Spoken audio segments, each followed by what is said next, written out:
Mario Maletic est un militant du Parti progressiste, une formation issue des ultranationalistes du Parti radical serbe, mais qui a réorienté son discours. Le SNS cherche avant tout à attirer les classes défavorisées, en leur promettant un mieux économique immédiat s'ils arrivent au pouvoir. Les gens travaillent pour environ 100 à 150 euros dans ce village. Ce sont les salaires dans le secteur privé. Les seuls qui vivent bien sont ceux qui sont payés par le gouvernement. Les thèmes traditionnels du nationalisme sont passés au second plan dans la campagne. Nikolić ne parle plus du Kosovo, il est aussi devenu pro-européen.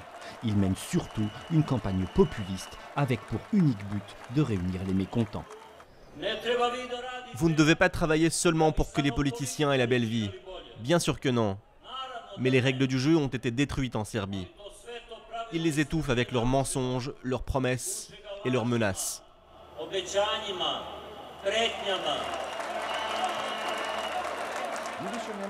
On ne peut plus dire que le Parti progressiste serbe est une formation nationaliste. Bien sûr, ce parti est populiste pour la simple raison que s'il en était autrement, il ne pourrait pas avoir un soutien aussi important que celui qu'ils ont aujourd'hui. Le seul parti anti-européen qui siégera au Parlement est celui de l'ancien Premier ministre Vojislav Koštunica, le seul à avoir abordé les thèmes du Kosovo et du non à l'Union européenne. Leur résultat est maigre, 7% des voix. Si la Serbie veut rentrer à l'Union européenne, si elle veut adhérer à l'Union européenne, une des conditions d'ailleurs tout à fait logique est que la Serbie reconnaisse elle aussi l'indépendance du Kosovo. Et c'est un prix que nous ne voulons pas payer, que nous ne pouvons pas payer tout simplement. Et par conséquent, donc c'est vraiment une conséquence de cet état de choses, cet état de fait, la Serbie, enfin le DSS considère que la Serbie ne doit pas rentrer dans l'Union européenne. Retour au Parti progressiste. Mario s'accroche à l'idée que la victoire de Toma Nikolić rendrait immédiatement la situation économique florissante. Il participe bénévolement à la campagne électorale.